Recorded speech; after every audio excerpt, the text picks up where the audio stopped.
ನೀವು ಮಾಡುವಂಥ ಪಾಯಸ ಏನಾದರೂ ಗಟ್ಟಿ ಆಗತೈತೇನ್ರಿ? ಹಂಗಂದ್ರೆ ಈ ವಿಡಿಯೋ ನೋಡ್ರಲ್ಲ ಒಂದ್ಸತಿ. ಎಲ್ಲರಿಗೂ ನಮಸ್ಕಾರ ರೀ. ಎಲ್ಲರೂ ಹೆಂಗದಿರಿ? ಎಲ್ಲರೂ ಆರಾಮದಿರಿ ಅಂತ ಭಾವಿಸ್ತೀನಿ. ನಾನು ಕೂಡ ಆರಾಮದೇನೆ ನೋಡ್ರಿ. ಇವತ್ತೊಂದು ಸಿಂಪಲ್ ಆಗಿರುವಂತಹ ಹಾಗೆಯೇ ಸಖತ್ ಟೇಸ್ಟಿಯಾಗಿರುವಂತಹ ರೆಸಿಪಿ, ಈ ಶಾವಿಗೆ ಹಾಗೆ ಸಾಬೂದಾನನ ಬಳಸ್ಕೊಂಡು ಮಾಡುವಂತಹ ಪಾಯಸ.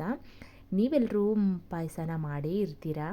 ಅದೇನಾದರೂ ಗಟ್ಟಿ ಆಗ್ತಾ ಇದೆ ಅಂತಂದರೆ ಈ ವಿಡಿಯೋನ ಸ್ಕಿಪ್ ಮಾಡದೇ ಇರೋ ಹಂಗೆ ನೋಡಿ ಅಂತ ಹೇಳ್ತೀನಿ.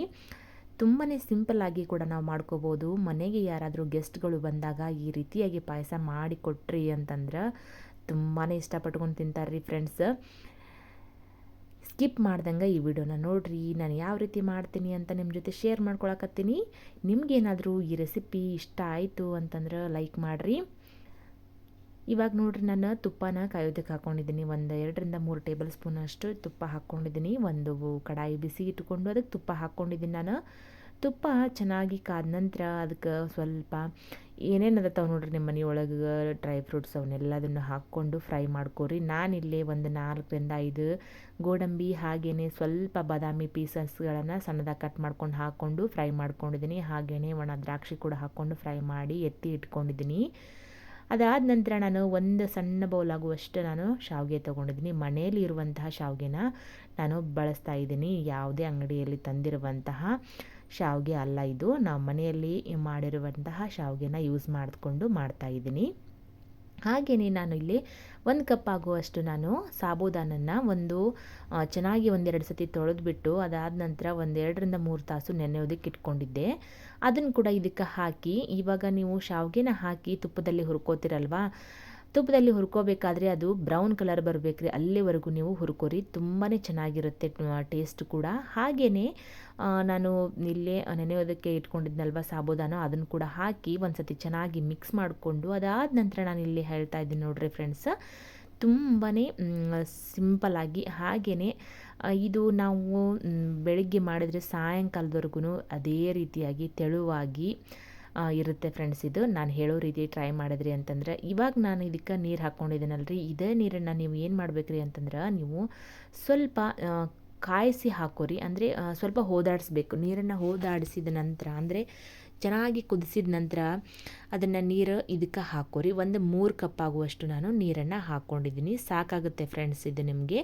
ಇದಕ್ಕೆ ಮತ್ತೆ ನಾನು ಹಾಲು ಕೂಡ ಹಾಕ್ಕೋತೀವಲ್ವ, ತುಂಬಾ ತೆಳುವಾಗುತ್ತೆ. ಸೊ ಅದಕ್ಕೋಸ್ಕರ ಇಷ್ಟು ಕನ್ಸಿಸ್ಟೆನ್ಸಿ ಇರಲಿ ಅಂತ ಹೇಳ್ತೇನೆ ರೀ. ಇವಾಗ ನೋಡಿರಿ, ಚೆನ್ನಾಗಿ ಮಿಕ್ಸ್ ಮಾಡ್ಕೊಂಡಿದ್ದಾದ ನಂತರ ನಾನು ಇದಕ್ಕೆ 2 ಕಪ್ ಆಗುವಷ್ಟು ಹಾಲನ್ನು ಕೂಡ ಹಾಕ್ಕೋತಾ ಇದ್ದೀನಿ. ಹಾಲು ಹಾಕ್ಕೋಬೇಕಾದ್ರೆ ಬಿಸಿ ಹಾಲನ್ನು ಹಾಕ್ಕೊಳ್ಳೋದಕ್ಕೆ ಹೋಗಬೇಡಿ ಫ್ರೆಂಡ್ಸ್.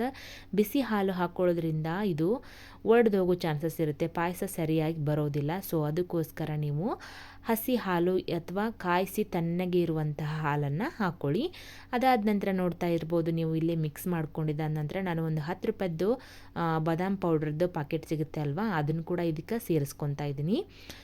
ಇದಕ್ಕೆ ತೋರಿಸ್ತಾ ಇದ್ದೀನಿ ನಿಮಗೆ ಗೊತ್ತಾಗಲಿ ಅನ್ನೋದಕ್ಕೋಸ್ಕರ ನಾನು ಏನು ಹಾಕಿದ್ದೀನಿ ಅಂತ, ಅದಕ್ಕೋಸ್ಕರ ತೋರಿಸಿದ್ದೀನಿ ಫ್ರೆಂಡ್ಸ್. ಇದನ್ನು ಒಂದು 10 ರೂಪಾಯಿದ್ದು ಪಾಕೆಟ್ ಬಾದಾಮಿ ಪೌಡ್ರದ್ದು ಸಿಗುತ್ತಲ್ವ, ಅದನ್ನು ಹಾಕ್ಕೋತಾ ಇದ್ದೀನಿ. ನೀವು ಬೇಕಿದ್ದರೆ ಇನ್ನೊಂದು ಸ್ವಲ್ಪ ಜಾಸ್ತಿ ಕೂಡ ಹಾಕೋಬೋದು. ಜಾಸ್ತಿ ಹಾಕ್ಕೊಂಡ್ರಿ ಅಂದರೆ ತಿಕ್ನೆಸ್ ಜಾಸ್ತಿ ಆಗುತ್ತೆ, ಸ್ವಲ್ಪ ತೆಳುವಿರಬೇಕಲ್ಲ ನಮಗೂ, ಅದಕ್ಕೋಸ್ಕರ ನಾನು. ಹಾಗೆಯೇ ಕಲರ್ಗೂ ಕೂಡ ಅಂಥೇಳಿ ಬಾದಾಮಿ ಪೌಡರ್ನ ಯೂಸ್ ಮಾಡಿದ್ದೀನಿ. ನೀವು ಕಲರು ಬೇಡ ಅನ್ನೋರು ಇದ್ದರೆ ಅಂತಂದರೆ ನೀವು ಕೇಸರಿನೂ ಕೂಡ ಯೂಸ್ ಮಾಡ್ಕೋಬಹುದು. ಈ ರೀತಿ ಬಾದಾಮಿ ಪೌಡರು ಇಲ್ಲ ಅಂತಂದರೆ ಕೇಸರಿ ಏನಾದರೂ ಇದ್ದರೆ ನಿಮ್ಮ ಮನೆಯೊಳಗೆ, ಅದನ್ನು ಕೂಡ ಒಂದು 2-3 ದಳದಷ್ಟು ಹಾಕ್ಕೊಂಡು ಬಿಸಿನೀರಿಗೆ ಹಾಕ್ಕೊಂಡು ಆ ನೀರನ್ನು ಇದಕ್ಕೆ ಸೇರಿಸ್ಕೊರಿ, ತುಂಬ ಚೆನ್ನಾಗಿರುತ್ತೆ.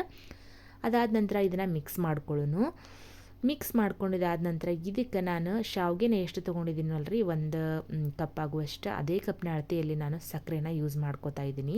ಸಿಹಿ ಪ್ರಮಾಣ ನೋಡಿಕೊಂಡು ನಿಮ್ಗೆ ಹೆಚ್ಚು ಅಥವಾ ಕಡಿಮೆ ಕೂಡ ಮಾಡ್ಕೋಬೋದು. ನೋಡ್ತಾ ಇದ್ದೀರಲ್ವ, ಇಷ್ಟು ಸಿಹಿ ಆದರೆ ಸಾಕಾಗುತ್ತೆ ಫ್ರೆಂಡ್ಸ್ ಇದಕ್ಕೆ.